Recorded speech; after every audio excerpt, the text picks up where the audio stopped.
పునీత్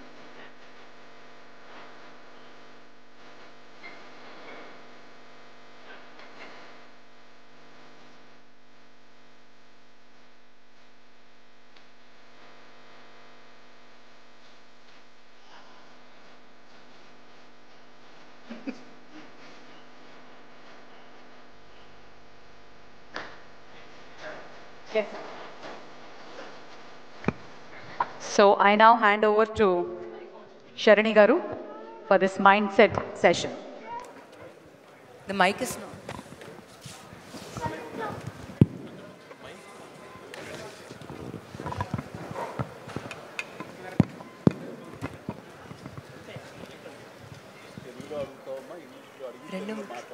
రెండు మిక్స్ చేస్తాను.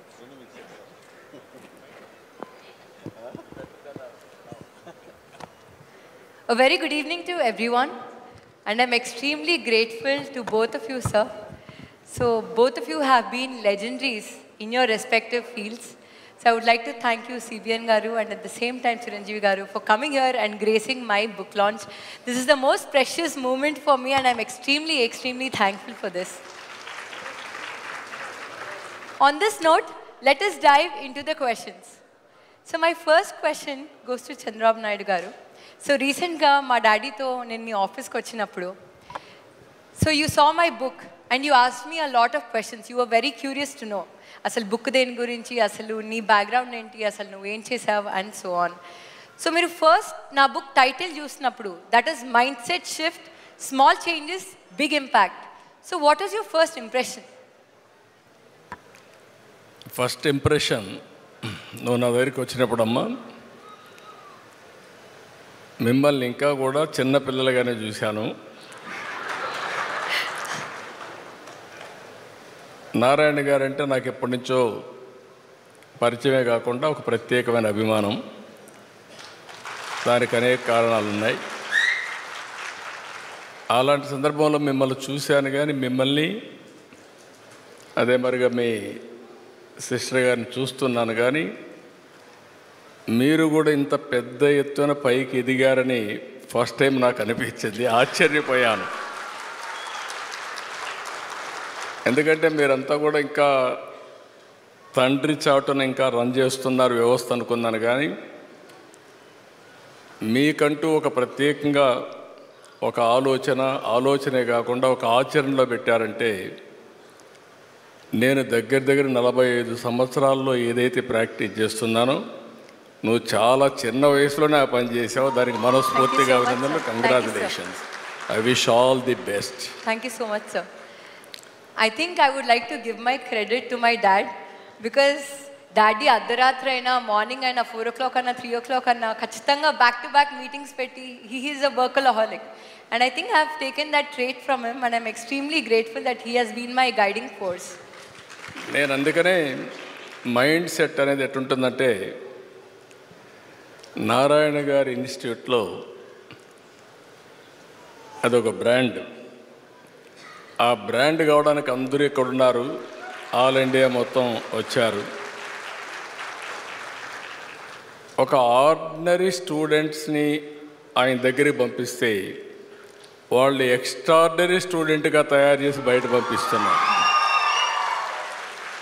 ఇంకా మామూలు పిల్లల్ని ఎక్స్ట్రాడినరీగా 4-5 సంవత్సరాల్లో తయారు చేస్తే ఇంకా మిమ్మల్ని వదిలిపెట్టే పరిస్థితి ఉండదు. ఎందుకంటే మిమ్మల్ని అక్కడి నుంచి ఇంట్లో 24 గంటలు ఉంటారు కాబట్టి ఆయన క్రమశిక్షణ, లేకపోతే ఆయన రుద్దుడు కార్యక్రమం, అంటే కొంతమందికి మీకు ఆశ్చర్యం వేస్తుంది. రుద్దడం అంటే రుద్దడం కాదు, పర్ఫెక్ట్గా తయారు చేయడం. ఆ ప్రిసిషన్ వచ్చే వరకు వదిలిపెట్టడు. ఎన్ని ఎఫర్ట్స్ అయినా చేస్తాడు. ఒక దారిలో కానీ రాకపోతే ఇంకొక దారి, ఆల్టర్నేటివ్ రూట్ ఎత్తుతాడు. అల్టిమేట్గా విజయం సాధించే వరకు వదిలిపెట్టడు. ఆయన తయారు చేసిన ప్రోడక్ట్స్ వేరు. అయితే అది వచ్చినప్పుడు నాకు అనిపించింది, మీకు అందరూ పేరెంట్స్ కూడా ఆలోచిస్తాం, పిల్లలు మనకంటే ఇంకా బాగా రాణించాలి, తల్లిదండ్రుల కంటే పిల్లలు ఇంకా బాగా చేసినప్పుడు ఒక సాటిస్ఫాక్షన్ ఉంటుంది. కానీ మీరు చిన్న వయసులోనే చాలా ముందుకు పోగలిగారు. ఇద్దరిని నేను చూస్తున్నా, మీ ఆర్గనైజేషన్ చూస్తున్నా. అప్పుడప్పుడు నారాయణ గారు అనేవారు, నేను నారాయణ ఇన్స్టిట్యూట్లో ఉంటే ఇంకా బెటర్గా ఉంటుందని. ఏం బాధ లేదు, మీరు లేకపోతేనే అక్కడ బెటర్గా ఉంటుంది. ఆ స్టేజ్కి రీచ్ అయిపోయింది. మీరు లేరనే లోటు ఏమీ లేదు. దానికి కారణం మీ ఎఫర్ట్, మీరు చేసిన విధానం. నేను ఎప్పుడైతే మైండ్ సెట్ ఏ విధంగా పనిచేస్తుంది అని ఆ బుక్ చూసినప్పుడే నాకు చాలా ఆశ్చర్యం వేసింది. ఒక బెస్ట్ సబ్జెక్ట్ని సెలెక్ట్ చేసుకొని మైండ్ సెట్ అనేది కానీ కొద్దిగా మార్చుకుంటే, పాజిటివ్ మైండ్ సెట్తో ఉంటే ఏదైనా చేయగలుగుతామని అతి చిన్న వయసులో రాసినటువంటి శ్రావణ్ని మనస్ఫూర్తిగా అభినందిస్తున్నా. Hands off to her. Thank you so much sir. Thank you. చాలామందిని చూశారు, కానీ మేమందరం ప్రాక్టీస్ చేసాం. మేము ప్రాక్టీస్ చేసి పైకి వచ్చాం. నువ్వు ఒక స్టెప్ ముందుకెళ్ళి 10 మంది పైకి రావడానికి నువ్వు ప్రయత్నం చేస్తున్నావు. Congratulations. I wish all the best. Thank you so much sir. I believe we always underestimate the power of mind. Our mind is a powerful tool. కానీ నిజంగా how many people today are using our mind to the fullest? Like we can rewire our thought process, we can go into that subconscious mind, we can trigger that subconscious mind. And nijanga, when we go deeper, when we understand ourselves better, I think that shift can change your whole life. And that is the background behind why I wrote this book, because I believe chinnappudu nunche we'll have so many insecurities. Nannu chinnappudu chusunte I was obese, I was dark, నాకు చాలా stage fear ఉండేది. నాకు భయం వేసేది actually press meets. డాడీతో ఇనిషియల్గా నేను press మీట్స్కి వచ్చినప్పుడు, మా అక్కతో వచ్చినప్పుడు మా అక్క చాలా బాగా మాట్లాడేది. Every time I had insecurities and నేను how can I prove myself better అని I went into a negative mode. కానీ ఎప్పుడైతే ఆ నెగిటివ్ మోడ్ని నేను పాజిటివ్గా తీసుకొని I have gotten a lot of learnings from that, then I understood myself better. So that was a experience for me in a lifetime. So my next question is to Chiranjeevi garu. So initially, నేను మీ దగ్గరకు వచ్చినప్పుడు, when I showed you this book is Mindset Shift, sir, I was very amazed to see you have a lot of knowledge. మీరు NLP గురించి, Richard Bandler గురించి చెప్పారు. You said you went to London to witness that session about Spobia. I mean, you know all these techniques. Maybe our wordings తెలియదేమో, but you know the techniques. And I was very amazed to understand that you spend a lot of time with yourself, understanding yourself. So how important has been that spending time with yourself? And దాని వల్ల అసలు ఎలాంటి ఉపయోగం ఉంది? First of all, మన ప్రియతమ గౌరవ ముఖ్యమంత్రి గారు నారా చంద్రబాబు నాయుడు గారు ముఖ్య అతిథిగా ఏర్పాటు చేసినటువంటి ఈ పుస్తక ఆవిష్కరణ కార్యక్రమంలో నేను ఒక అతిథిగా రావటం, నాకు అవకాశం కల్పించినటువంటి శరణి, వారి కుటుంబ సభ్యులు, ముఖ్యంగా మంత్రివర్యులు నారాయణ గారు, తన మామయ్య గారు, నా సోదరుడు గంటా శ్రీనివాస్, అండ్ చాలామంది అతిథి మహారథులు, అండ్ ఫ్యూచర్, మన రాష్ట్ర భవిష్యత్తు, మన దేశ భవిష్యత్తు మీ కళలో కనిపిస్తుంది. అలాంటి యంగ్స్టర్స్, ఆల్ స్టూడెంట్స్, మీ అందరికీ సభాముఖంగా నా హృదయపూర్వక అభినందనలు, ధన్యవాదాలు, నమస్కారాలు తెలియజేసుకుంటాను. It's a great opportunity to be here one amongst you all. ఇలాగా శరణి ఇంటికి వచ్చినప్పుడు ఒక బుక్ రాశాను. అది మీరు ముఖ్యమంత్రి గారు ఇనాగ్రేట్ చేస్తే బాగుంటుంది, వెరీ పర్పస్ఫుల్ బుక్ అని అమ్మాయి చెప్పినప్పుడు చాలా అమేజ్ అయ్యాను నేను. ఆ బుక్ని క్లుప్తంగా నేను 4-5 పేజీలు చూసినప్పుడు నాకు ఎప్పటి నుంచో ఇలాంటి పర్సనాలిటీ డెవలప్మెంట్ మీద, అలాగే సీక్రెట్ అనే ఒక బుక్ ఉండేది. అది ఎన్నో దశాబ్దాలు, 2-3 దశాబ్దాల ముందే ఆ బుక్ నేను చూడటం నాకు జరిగింది, తటస్థపడింది. అప్పుడు ఇంకా ఇండియాలో రాలేదు ఆ బుక్, దాని ట్రాన్స్లేషన్ కానీ దాని వీడియో నేను చూడటం జరిగింది. ఆ బుక్లో చెప్పిన ఎన్నో విషయాలు నాకు తెలుసో తెలియకనో నాకు నేనుగా అనుకున్న అవన్నీ ఆచరించడం మొదలుపెట్టాను నేను. అది నాకు ఎంతో హెల్ప్ అయింది. ఓ ఇలా ఉంటుందా అన్నది. సో తను అడిగిన ప్రశ్న కానీ ఇందాక గౌరవ ముఖ్యమంత్రి గారు చెప్తున్న దానికి మైండ్ సెట్ షిఫ్ట్ అనేది అత్యంత అవసరం. మనం ఒక గాడిన పడి అదే ధోరణిలో ఒక గానుగెద్దులాగా కష్టపడతాం. ప్రతి వాళ్ళు కష్టపడతారు. బట్ ఆ కష్టపడటంలో స్మార్ట్గా కష్టపడతారా, హార్డ్ వర్క్ తోటి వాళ్ళు కష్టపడుతున్నారా అనే దాని మీద మనం ఆలోచించుకుంటే కనుక చాలామంది ఇలాంటి అవేర్నెస్ లేక, ఇలాంటి షర్ణి లాంటి వాళ్ళు ఇచ్చేటువంటి పుస్తకాలు వాళ్ళకి గైడ్ చేయక, లేకపోతే గురువులు గైడ్ చేయక, లేకపోతే వాళ్ళుగా ఆ షిఫ్ట్ అనేది తెలియక అదే గానుగెద్దులాగా అదే కష్టంతో అలాగే జీవితాన్ని వెళ్ళదీసే వస్తారు. అట్లాగే ఏదో టైంలో రిటైర్డ్ అయిపోతారు, జీవితం చాలిస్తారు, ఇది చాలు ఈ జన్మకి ఇంతే అనుకుంటారు. అది కరెక్ట్ కాదు. మైండ్ షిఫ్ట్ చేయటం మూలంగా కష్టపడే మనస్తత్వం ఉంటే నీ ఇష్టమైనటువంటి ప్రొఫెషన్లో కనుక నువ్వు ఉండగలిగితే ఆ రాణింపు, ఆ వెళ్ళే హైట్స్ అది వేరే. అంటే ఉదాహరణకి నేను చెప్పుకుంటే నా గురించి సాదాసీదా కుటుంబంలో పుట్టి ఒక మామూలుగా ఒక డిగ్రీలో యావరేజ్ మార్కులతో చేసిన తర్వాత ఏం చేయాలి, ఎలా చేయాలి అని అనుకుంటే నా తల్లిదండ్రులు నన్ను గైడ్ చేసేంత నాలెడ్జ్ కూడా వాళ్ళకి లేదు. అలాంటి టైంలో నాకు అనిపించింది, నాకు చిన్నప్పటి నుంచి ఇంట్రెస్ట్ యాక్టింగ్. 10th క్లాస్ చదువుతున్నప్పుడు ఒక డ్రామా వేశాను, బెస్ట్ యాక్టర్ వచ్చింది. కాలేజ్ డేస్లో ఇంకో డ్రామా వేశాను, అది బెస్ట్ యాక్టర్ వచ్చింది. అది documented, it's that full proof. So నాకు అనిపించింది, ఓహో మనలో గొప్ప నటుడు ఉన్నారనమాట, మనం కనుక ట్రై చేస్తే సినిమా ఇండస్ట్రీలో ఒక లెవెల్లో ఉండొచ్చు అనమాట. ఎందుకు వెళ్ళకూడదు మనం సినిమా ఇండస్ట్రీకి అని అనగానే ఎవరితో మాట్లాడినా సరే, సినిమా ఇండస్ట్రీ తక్కువ అనుకుంటున్నావా, నీకు తెలిసిన వాళ్ళు ఉన్నారా, నువ్వు వెళ్ళగానే పెద్ద గొప్ప అందగాడేవా, నేను వెల్కమ్ చేసేస్తారా అంటూ అందరూ నెగిటివ్గానే అనేవాడు. అదే సహజం. ఎందుకంటే ఇండస్ట్రీకి వెళ్ళి పాడైపోయిన వాళ్ళు అధిక సంఖ్యలో కనబడుతున్నప్పుడు నేను ఎక్కడో లింగులు ఇటుకుమంటూ నర్సాపురం మొగల్తూరు ఆ ప్రాంతం నుంచి నేను వెళితే కనుక ఎంకరేజ్ చేసే భలే ఉన్నారో వెళ్ళరా అనేవాళ్ళు ఎందుకు ఉంటారు. కానీ లోపల నా తపన అంతా ఖచ్చితంగా వెళ్ళాలి అనిపించింది.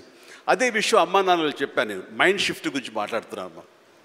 అమ్మా నాన్నలు చెప్తే, నువ్వు వెళితే నీకు ఇంట్రెస్ట్ ఉంటే వెళ్ళు, కానీ ఏదైనా జరగచ్చు, రేపు పొద్దున రాణించవచ్చు, రాణించకపోవచ్చు. అలాంటి పరిస్థితుల్లో టైం వేస్ట్ కాకుండా ఇంకో కోర్స్ కూడా చేస్తే, నువ్వు చెన్నై వెళ్తానంటున్నావు, నీ ఫిలిం ఇన్స్టిట్యూట్ ట్రైనింగ్తో పాటు ఇంకో కోర్స్ కూడా చేస్తే బాగుంటుంది కదా. సపోజ్ ఇది రాణించలేదు, ఇంకో దాంట్లోకి వెళ్తావు, టైం వేస్ట్ కాదు అంటే వాళ్ళ మాట కాదనలేక, ఏమో బొమ్మ పైకి సిరితే కాయిన్ బొమ్మ పడవచ్చు, బొలుసు పడవచ్చు, జీవితంలో ఏది మనం ఊహించి చెప్పలేం అనే ఉద్దేశంతో నేను ఏం చేశానంటే ICWI institute of cost accountants and works of India, ఇది ఎగ్మూర్లో ఉంటుండేది చెన్నైలో. అక్కడ నైట్ కాలేజీ చేస్తూ పగలంతరేమో ఫిలిం ఇన్స్టిట్యూట్లో ట్రైనింగ్ తీసుకుంటూ అలాగా 2 జోడు గుర్రాల స్వారీ లేదా 2 పడవల మీద ప్రయాణం చేయడం ప్రయత్నం చేశాను. కానీ ఎక్కడో నాకు ఇష్టం లేనిది, అంతంత మాత్రంగా తప్పదని చేపట్టేటువంటి ICWI కోర్సు మీద నాకు నిరాశక్త కలిగింది. దాన్ని నెమ్మదిగా దానికి తెలియదుకాలు ఇచ్చేసి వదిలేశాను. ఆ తర్వాత ఫిలిం ఇన్స్టిట్యూట్లోనే నేను ఏమైనా చేయాలి, చావో రేవో బతుకో చావు ఇక్కడే ఉండాలి, మనం ఇందులో చేయాలి. ఎప్పుడైతే నేను ఒక డెసిషన్ తీసుకున్నానో, నన్ను నేను ప్రూవ్ చేసుకోవడానికి నేను కష్టపడి పనిచేయాలి, నేను ఇందులో సాధించాలి, ఏమైనా అయ్యి తీరాలి అంటూ చాలా స్ట్రాంగ్గా నేను అనుకున్నాను. లేకపోతే నాకు జీవితం లేదు అనుకున్నాను. అలాంటి పరిస్థితుల్లో సినిమా ఇండస్ట్రీలో ఫిలిం ఇన్స్టిట్యూట్లో నేను ట్రైనింగ్ తీసుకోవడం ఏంటి, సినిమా అవకాశాలు రావడం ఏంటి, అవి సద్వినియోగపరచుకోవడం ఏంటి, దాన్ని ద బెస్ట్ నేను చూపించుకోవడం ఏంటి, అక్కడ ఉన్నటువంటి డైరెక్టర్స్ వీళ్ళందరి చేత వావ్ అనిపించుకోవడం ఏంటి, అందరి దృష్టి నా మీద ఉండేలాగా నేను ఎక్కువగా యాక్టివ్గా ఉన్నటువంటి ఇవన్నీ నాకు దోహదపడి సినిమాలతో సినిమా అలాగా అంచెలంచెలుగా నేను ఈ రోజున మీరు చూస్తున్న ఈ స్థాయికి నేను వచ్చాను. ఇక్కడ ఏంటంటే ఏమైనా సరే 2 చేద్దాం, జీవితం ఏమవుతుందో అనే అభద్రతా భావంతో ఉండే కంటే కాదు, ఖచ్చితంగా అనుకుంటే సాధించవచ్చు, నాలో టాలెంట్ మీద నాకు నమ్మకం ఉందని సాధించగలరు, కాబట్టి అది వద్దు అనుకుంటూ మైండ్ షిఫ్ట్ చేసుకుని దీని మీద ఫోకస్ పెట్టాను సరే, అక్కడ నేను సఫలీకృతునయ్యాను. అదే షరాణి చెప్పేది. ఎక్కడ డౌట్ ఉండకూడదు. ఆ ప్రొఫెషన్ నీకు ఇష్టమైన ప్రొఫెషన్ అయ్యి ఉండాలి, దాని మీద నువ్వు ఇంట్రెస్ట్ పెంచుకోవాలి, అది సాధించడానికి కష్టపడి పనిచేయాలి, ఒళ్ళొంచి పనిచేయాలి, అది కూడా స్మార్ట్గా పనిచేయాలి. వీటన్నిటితో పాటు మన వ్యక్తిత్వం, మన బిహేవియరు, మన మంచితనం, ఇవన్నీ కూడా యాడెడ్ ఫ్లేవర్, అది చక్కటి అందాన్ని ఇస్తాయి నువ్వు వెళ్తున్న ఈ బాటలో. అది చాలా ఇంపార్టెంట్. చాలామంది అత్యున్నత స్థానానికి వెళ్ళిపోతుంటారు, కానీ క్యారెక్టర్ లేకపోతే వాళ్ళు ఎంత ఎత్తుకెళ్ళినా సరే సర్లే పెద్ద చేసేళ్ళ అని అంటారు. అది ఎంత లేదన్నా సరే ఆ క్యారెక్టర్ కూడా నీకు లేని అందాన్ని తీసుకొస్తుంది. నీ కష్టానికి మరింత అందం ద్విగుణీకృతం అవుతుంది, నీ ఫలితం కూడా అంత బాగా ఉంటుంది. కాబట్టి మైండ్ సెట్కి షిఫ్ట్ అనేది చాలా చాలా అవసరం. ఆ రకంగా శరాణి చేసినటువంటి ప్రయత్నం సఫలీకృతం అవుతుంది, చాలామంది రీచ్ అవుతుంది, చాలామంది లబ్ధిదారులు పొందుతారు. అండ్ చెప్పాలంటే మన నారా చంద్రబాబు నాయుడు గారు కూడా చిన్నతనం నుంచి కాలేజీ రోజు నుంచి నాయకత్వ లక్షణాలతోటి అక్కడ నాయకుడిగా కాలేజీలో ఉంటూ అక్కడి నుంచి తనకి ఇష్టమని ఈ ఫీల్డ్లో రాణించాలి, నా రాష్ట్రానికి సేవలు చేయాలి, ఇక్కడ ఏమైనా సరే అవ్వాలి అనే అకుంఠిత దీక్షతో అయ్యారు. ఆ రోజున రామారావు గారు ఉంటారని ఆయన పాలిటిక్స్కి వస్తారని కాదు, ఆయనకు మీద నమ్మకం ఆయన. అట్లా ఏ మారుమూలు ఉన్నా నేను ఎట్లయితే యాక్టింగ్ మీద నా నమ్మకంతో నేను ఎలా ఉన్నానో అలాగే నాయకత్వ లక్షణాలతో పాలిటిక్స్లో రావాలి, రాణించాలి, ఇతోధికంగా ఎంతో సేవలు చేయాలని అనుకున్నారు. కాబట్టి నాయకుడిగా, స్టూడెంట్ నాయకుడిగా, విద్యార్థి నాయకుడిగా ఉన్న ఆయన పాలిటిక్స్లో రావడం ఏంటి అనుకోని పరిస్థితుల్లో అవకాశాలు వస్తే వాటిని చేజిక్కించుకుని వాటిని ఆసరాగా తీసుకుంటూ అంచెలంచెలుగా ఎదుగుతూ ఈ రోజున మనం చూసేటువంటి అద్భుతమైనటువంటి ఒక మహానాయకుడిగా ఎదిగారు. ఆయన దిశానిర్దేశంలో, ఆయన నాయకత్వంలో హైదరాబాద్ దగ్గర నుంచి ప్రతి నగరం, అంటే ఫస్ట్ ఇండియాలో ఆఫ్టర్ బెంగళూరు మళ్ళీ అలాంటి ఐటీ నగరంగా, అంటే ఎంత విజనరీ అంటే ఫ్యూచర్లో ఇది డెఫినెట్గా ఈ రోజున మనం అనుకుంటున్నాం డిజిటలైజేషన్ ఆ రోజున అంత ఉధృతంగా లేదు, అలాంటి దాన్ని అవి తీరుతుంది ఆయన అన్నారే. ఆయన మైండ్ సెట్ ఆ రోజున అలా షిఫ్ట్ చేసుకుని దానికి కట్టుబడి ఉన్నారు. కాబట్టి ఈ రోజున ఐటీలో కానివ్వండి, అతను డిజిటలైజేషన్లో కానివ్వండి, ఇదిగో ఈ రోజున ఏఐలో కానివ్వండి, ఆ స్థాయికి వెళ్ళటానికి నాంది పలికినటువంటి పాయనీర్ మన చంద్రబాబు నాయుడు గారు. సో ఇలాంటి నాయకుల మైండ్ సెట్ షిఫ్ట్ అవ్వడం అన్నది ఎంతగా అభివృద్ధిలోకి ఎంత ఇదిగా ఉందో మనం తేటతెల్లంగా చూస్తున్నాం. కాబట్టి it's a wonderful subject Sharini. I do appreciate. All the very best. Thank you so much, sir. One takeaway I can take from our conversation today is redefining obstacles as learning opportunities. I'm sure CBN sir and Chiranjeevi sir, meedaru you'll agree with me that life lo manam enno challenges edurkuntam. Kam eppudaithe aa challenges nunchi manam positive learnings teeskuntamo, there is a scope for growth and there is a scope for learning more. So that enthusiasm, that ambition, so ఎప్పుడైతే ఆ takeaways నిజంగా pure from heart ఉంటాయో you can excel more in life. I think that's one takeaway that I have got from your conversation sir. Sir my next question is to you sir.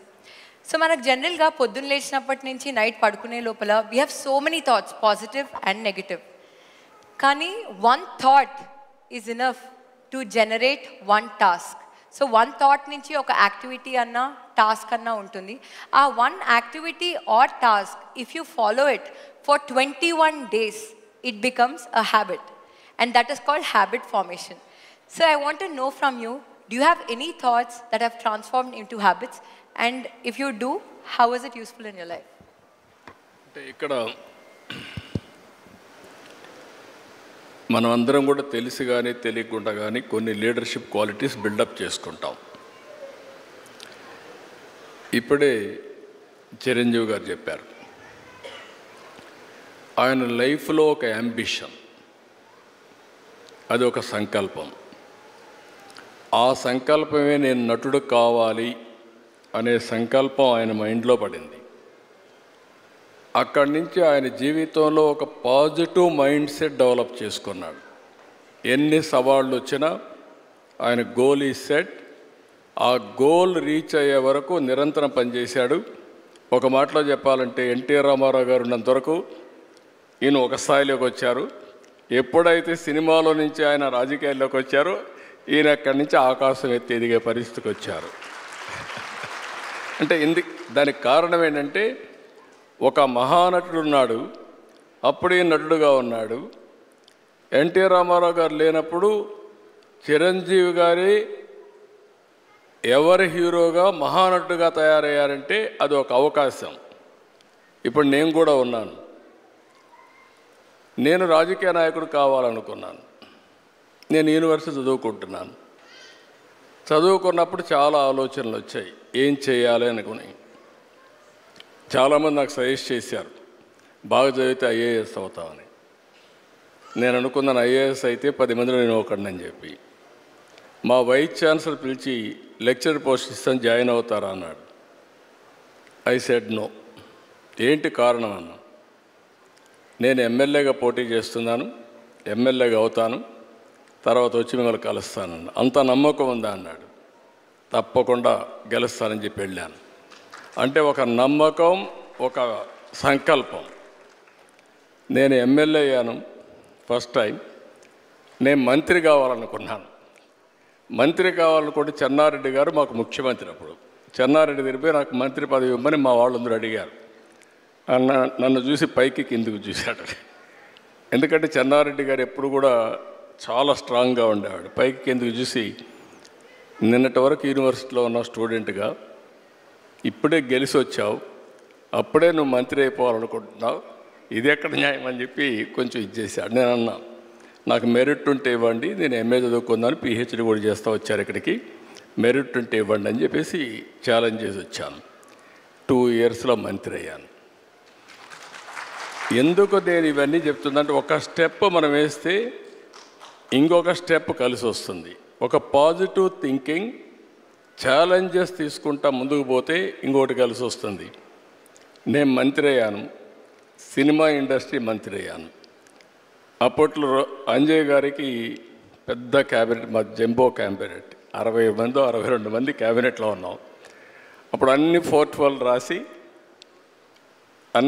నాకు ఒక portfolio రాశాడు. ఆ portfolio archives, archaeology, cinematography, film industry, libraries. దేనికి కూడా జిల్లాలో ఆఫీసర్లు ఉండరు.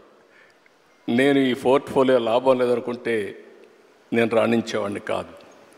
నేను దాన్ని సవాలుగా తీసుకొని పనిచేస్తూ వచ్చాను. అప్పుడు మా సినిమా వాళ్ళందరూ కూడా వచ్చేవాళ్ళు. అప్పుడు ఎన్టీ రామారావు గారిని కలవాలని మా జయకృష్ణ గారికి చెప్తే ఎన్టీ రామారావు గారిని కలిశారు.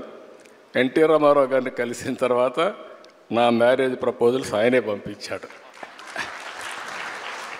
అంటే ఒక్కొక్కసారి, అందుకే నేను చెప్పాను చిరంజీవి గారికి కానీ మాకు కానీ, చిరంజీవి గారు ఒక సాధారణ కుటుంబంలో వచ్చారు.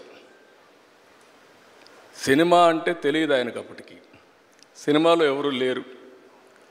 కానీ సంకల్పం అనేది చాలా, ఈయనకే కాకుండా ఎన్టీఆర్ కూడా అంతే. ఎన్టీఆర్ చిన్నప్పుడు ఆయన జీవితం చూస్తే కష్టపడే పైకి వచ్చాడు. ఒకరోజు ఆయన ఒక స్టోరీ చెప్పాడు నాకు. విజయవాడలో ఉండేవాడు, చదువు కోసం వాళ్ళ గ్రాండ్ మదర్ని తీసుకొచ్చి, చదువు కోసం ఆవిడ వచ్చి ఒక పూరిల్లు, సెంటర్లో ఒక పోలు, ఒక గుడిసేసుకొని ఇక్కడ ఉండేవాళ్ళు. రాత్రి వర్షం వచ్చింది.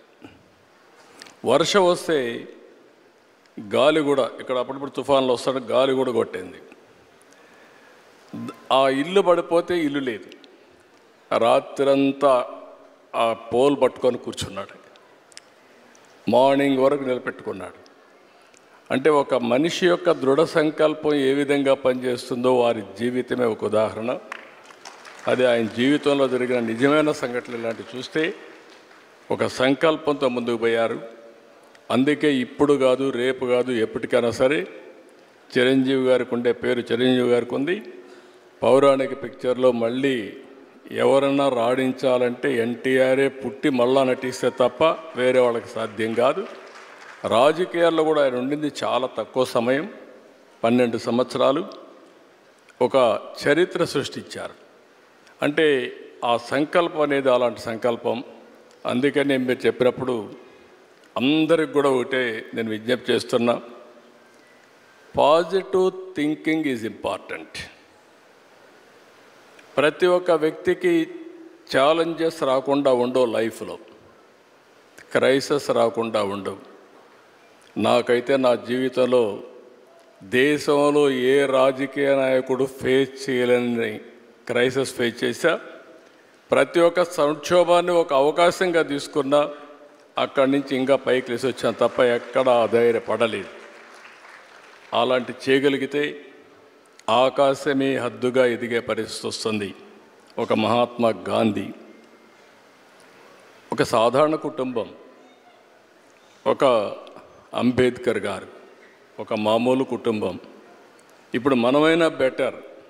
అంబేద్కర్ గారిని చూస్తే అంటరానితనం, చాలా అవమానాలు అన్ని భరించి కడాన జీవితంలో మీరు చూస్తే ఒక రాజ్యాంగాన్ని రాసి చిరస్థాయిగా భావితరాలకు ఆదర్శంగా ఉండిపోయే పరిస్థితికి వచ్చారంటే అది ఆయన యొక్క మైండ్ సెట్, ఆయన అవలంబించిన విధానం. ఇలాంటి చెప్పుకుంటూ పోతే అబ్దుల్ కలాంను మొన్నే చూసాం. ఒక ఆర్డినరీ పర్సన్, ఒక ఎక్స్ట్రాడినరీ మైండ్ సెట్తో ముందుకు పోయాడు. దేశం మెచ్చే అధ్యక్షుడయ్యే పరిస్థితికి వచ్చాడు. I'm very happy. ఛాలెంజెస్ వస్తూ ఉంటాయి. ఇక్కడ కూడా నారాయణ ఇన్స్టిట్యూట్ చూస్తున్నాను. ఎవ్రీ ఛాలెంజ్ని ఒక ఆపర్చునిటీగా కన్వర్ట్ చేసుకుంటున్నారు. And you are growing further and further. I'm very happy for that. Thank you so much, sir. Your life has always been an inspiration and there's so much to take away. So one last question, sir. Meeru ee roju secretariat lo you have conducted a orientation session for all your officers on AI and machine learning. So mee daggara chaala mandi officers panchestu untaru. So how do you make sure you shift their mindset and what are the measures that you take? Only advantage ఏంటంటే ఇప్పుడు మీ నారాయణ ఇన్స్టిట్యూట్లో మీ faculty members అందరినీ మీరు select చేసుకోగలుగుతారు. కావాలంటే replace చేయగలుగుతారు. నేను గవర్నమెంట్లో వాళ్ళందరినీ మార్చలేను కానీ ప్లేస్ మార్చగలుగుతాను అట్ బెస్ట్. అంటే ఈ కుర్చీ నుంచి ఇంకొక కుర్చీ, ఇంకొక కుర్చీ నుంచి ఇంకొక కుర్చీ. But same officers. 95లో నేను సీఎం అయ్యాను. 95లో సీఎం అయితే నేను కూడా ఆర్డినరీ కుటుంబంలో వచ్చాను. 6 కిలోమీటర్ల హై స్కూల్కి మీరు అదృష్టవంతులు. మీరు కానీ మీ చెల్లెలు, మీ అక్క కానీ అదృష్టవంతులు. ఇంట్లో నారాయణ గారు బాగా మీకు అన్నీ చేయగలిగారు. మా జనరేషన్కి మీ జనరేషన్ నారాయణ గారిని చూస్తే ట్యూషన్ చెప్పుకుంటూ అక్కడి నుంచి నారాయణ ఇన్స్టిట్యూట్ పెట్టాలనే ఆలోచన వచ్చి నారాయణ కోచింగ్ సెంటర్ పెట్టి అక్కడి నుంచి దీన్ని ఒక కార్పొరేట్ స్థాయిలో తీసుకురావాలని ఒక ఆలోచన వచ్చి, అప్పట్లో ఎవరికి ఇలాంటి ఆలోచనలు రాలేదు. విద్య కూడా, ఎడ్యుకేషన్ కూడా ఒక సొసైటీ ద్వారా ఇన్ని రాష్ట్రాల్లో ఇవ్వగలుగుతామని నిరూపించిన వ్యక్తి నారాయణ. అదే ఆయన సంకల్పం. మీరు అన్నట్టు ఆ రోజుల్లో నాకు కూడా ఈ సమస్యలన్నీ ఉన్నాయి మా ఆఫీసర్స్లో. ఆఫీసర్స్కి అయితే అప్పుడు ఐటీ అంటే తెలియని వాళ్ళు మొత్తం. అలాంటి సమయంలో నేను హైటెక్ సిటీ కట్టాలనుకున్నాం. ఆ హైటెక్ సిటీకి బ్రెయిన్ స్టార్మింగ్ అంతా చేసిన తర్వాత ఇదే మరి అందరం కూర్చొని ఆలోచించాం. ఏ విధంగా పెట్టాలంటే డబ్బులు కూడా లేవు, మనం పెట్టలేమంటే పీపీపీ మోడల్లో ఫస్ట్ టైం పబ్లిక్ ప్రైవేట్ పార్ట్నర్షిప్లో ఎల్ఎన్టీ ద్వారా కట్టించాం. ఒక్క పైసా డబ్బులు ఖర్చు పెట్టలేదు, ఆ భూమి మాత్రం ఇచ్చాం. అది అయిన తర్వాత హైదరాబాద్లో ప్రతి ఒక్క కంపెనీ తీసుకొచ్చారు. మేము ఇచ్చింది భూమి మాత్రం ఇచ్చాం. ఈరోజు హైదరాబాద్ దేశంలో హైయెస్ట్ పర్ క్యాపిటల్ ఇన్కమ్ ఉందంటే ఆలోచనలో నాది, అమలు చేసింది అధికార యంత్రాంగం. ఆ రోజు కూడా మా సెక్రటరీలు వచ్చేవాడు, నిద్రలేస్తానే వచ్చేవారు, వేరే వేరే ఆలోచనలు తెచ్చేవారు. నేను దానికి ఒక షేప్ ఇచ్చేవాడిని, చేపించాం. ఆ రోజు హైటెక్ సిటీ ఐటీ మాట్లాడాను. మైండ్ షిఫ్ట్ అన్నారు మీరు. దానివల్ల ఐటీ ఒక స్లోగన్ ఇచ్చాను, ప్రతి ఒక్క ఇంటికి ఒక ఐటీ ప్రొఫెషనల్ ఉండాలి అని ఆ రోజు స్లోగన్ ఇచ్చాను. దాంతో చాలామంది పల్లెటూరు నుంచి వచ్చి బాగా చదివించి ఐటీ చదివించారు. అందులో నారాయణ గారిని ఇంకా అన్ని విద్యా సంస్థలను ఆ రోజు నేను ఎంకరేజ్ చేశారంటే నాకు ఒక స్వార్థం ఉండేది. ఐఐటీలో అప్పుడు చాలా అడ్మిషన్స్ వచ్చేటివి కాదు, మనకు 1% కూడా వచ్చేది కాదు. నేను వీళ్ళందరినీ పిలిపించి ఒకటే అడిగాను, మీకు ఏం కావాలని ఇస్తాను, ఆంధ్రప్రదేశ్ ఐఐటీలో నెంబర్ 1గా ఉండాలి, మీరు ఏం చేస్తారో చేయమని చెప్పి కోరాను. అట్ వన్ స్టేజ్ తెలుగు రాష్ట్రాల నుంచి 20% ఐఐటీకి వచ్చేసారు. ఇంకొక స్టేజ్కి పోతే బిట్స్ పిలానీలో 70% 65% తెలుగు వాళ్ళే ఉన్నారు. వాళ్ళకి అర్థం కాలేదు, వీళ్ళేంటి మరుగు వచ్చేసారు, ఎట్లా వస్తున్నారు వీళ్ళని. అది చూసి ఎగ్జామ్స్ ఇవన్నీ మార్కులంతా వీళ్ళు మ్యానిపులేట్ చేస్తున్నారనే ఉద్దేశంతో వాళ్ళు ఓన్ సిస్టమ్ పెడితే అప్పుడు కూడా 60% 70% వచ్చారు. అంటే అలాంటి టెక్నిక్స్ అని నారాయణ ఇలాంటి వాళ్ళందరూ నేర్పించి మన పిల్లలకి బ్రహ్మాండంగా తీర్చిదిద్దారు. ఇక్కడ ఏమంటున్నానంటే అక్కడి నుంచి నేను ఈరోజు వచ్చినప్పుడు we're all in a inspiring period. I'm using this word. Technology బాగా మెచ్యూర్ అయిందంటే హిస్టారికల్ డేటా నాలెడ్జ్ అంతా ఉంది మన దగ్గర. ఇప్పుడు ఏఐ వచ్చింది. అదే మాదిరిగా satellite, drone, CCTV camera, IoT, sensors, లేదంటే వేరబుల్స్ ఇవన్నీ వచ్చేసాయి. రియల్ టైం డేటా వస్తుంది, నాలెడ్జ్ ఉంది, ఏఐ టూల్స్ వచ్చాయి. ఇప్పుడు క్వాంటమ్ కంప్యూటింగ్కి వెళ్తున్నా. ఆ రోజు hitech city Katta.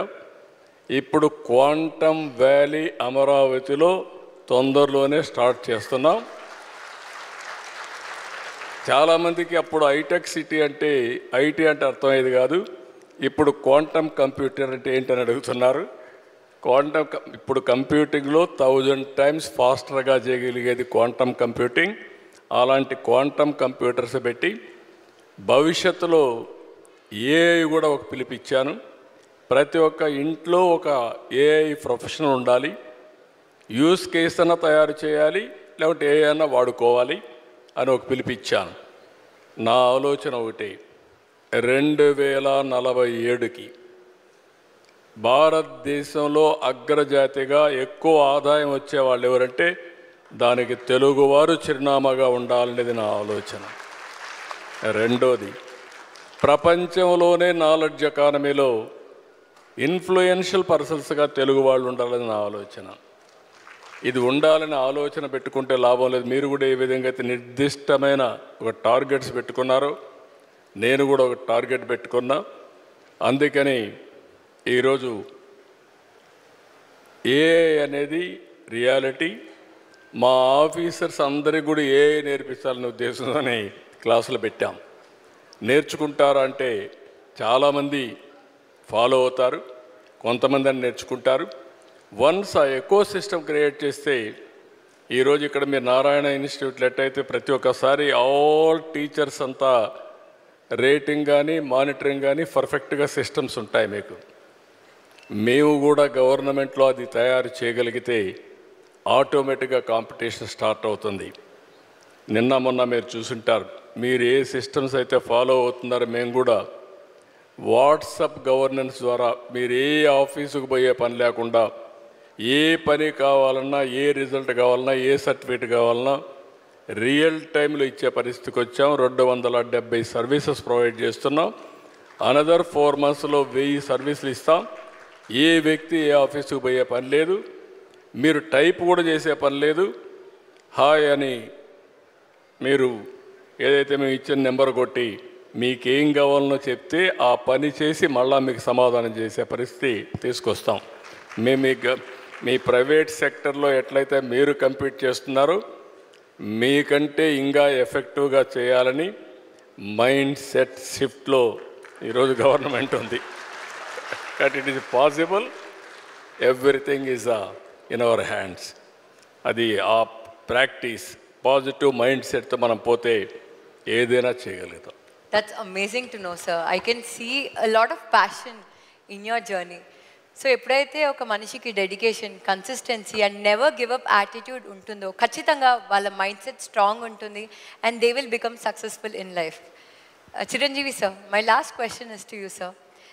So I want to ask you if you want to share one powerful message that will help in rewiring everyone's mindset. Yes, జీవితం అన్నది cake walk కాదు, పూల పాన్పు కాదు. ప్రతి క్షణం ప్రతి చోట ఇందాక మీరు అన్నట్లుగా అబ్స్టికల్స్ వస్తుంటాయి, ఆటంకాలు వస్తుంటాయి, ప్రతిబంధకాలు వస్తుంటాయి అండ్ ప్రతికూల పరిస్థితులు ఏర్పడుతుంటాయి. మనం గోల్ స్ట్రాంగ్గా అనుకుంటాం, దానికి కావాల్సిన కష్టం పడుతుంటాం, దానికి కావాల్సిన అవకాశాలని మనం చేజెక్కించుకుని ముందుకు వెళ్ళటం కోసం అన్ని రకాలుగా మనం ప్రయత్నం చేస్తుంటాం. మరి తప్పెక్కడ జరిగింది అంటే నీకు ఎన్నో అన్ఫోర్సీన్ బయటకు వస్తుంటాయి, ఒక డిస్ట్రక్షన్స్ వస్తుంటాయి, డిసప్పాయింట్మెంట్స్ వస్తుంటాయి, నేను డీమోటివేట్ చేసేవాళ్ళు ఉంటారు. ఇలాంటి డీలు ఎన్ని ఉన్నా సరే దాన్ని ఢీ కొనాలంటే ఒక డిటర్మినేషన్ ఉండాలి. అది వెరీ మచ్ ఇంపార్టెంట్. అంటే బెదరకూడదు, మన ధ్యేయం చెక్కు చెదరకూడదు, అకుంఠిత దీక్షతోటి ముందుకు వెళుతూ ఉండాలి. నా విషయానికి వస్తే కనుక నేను వచ్చిన కొత్తలో డెఫినెట్లీ నన్ను డిసప్పాయింట్ చేసిన వాళ్ళు ఉన్నారు. నేను హీరోగా ఎదుగుతున్న సమయంలో, హీరోగా 4-5 సినిమాలు చేస్తున్న సమయంలో కొంతమంది ప్రొడ్యూసర్స్ నన్ను ఒక తక్కువ స్థాయి రౌడీ వేషాల కోసం అడిగారు. కొత్తలుడు అని, కొత్తపేట రౌడీ అని, అలా మోసగాడని ఇట్లాగా అడుగుతుంటే పెద్ద పెద్ద హీరో, నేను పక్క నుంచి మంచి హీరో వేషాలు వేస్తున్నాను. కొన్ని యాంటీ హీరో అయి ఉండొచ్చు, but hero lead man characters వేస్తుంటే ఎక్కడో డిసప్పాయింట్మెంట్ ఉంటుంది. అబ్బా ఏంటి నేను హీరోగా పాజిటివ్ క్యారెక్టర్గా, చట్టాన్ని కళ్ళు లేవు ఇలాంటి సినిమాల్లో హీరోగా చేస్తుంటే నన్ను చిన్న చిన్న రౌడీ వేషాలు ఏమంటున్నారు, నా జీవితం ఏమైపోతుంది, ఇలా కాదు కదా అని అనుకునే పరిస్థితి, వాళ్ళకి ఎదురు చెప్పలేని పరిస్థితి. కానీ లోపల ఒకటే ధైర్యం, ఎన్ని వేషాలైనా వేయనివ్వండి, ఎటువంటి వేషాలు వేయనివ్వండి, నేను ఖచ్చితంగా అలాంటి వాటి కోసం ఎదురు చూస్తాను, అలాంటి ఖచ్చితంగా వస్తాయని ఒక దీక్ష, ఒక నమ్మకం నాకు. ఆ నమ్మకం నిలబెట్టింది. అండ్ ప్రేక్షకులు, నేను చిన్న చిన్న విలన పాత్ర 2-3 సార్లు సినిమాలు వేసినా సరే అందరూ కూడా చమక్లా మరిచేవాడిని, ఆకర్షించుకునేవాడిని.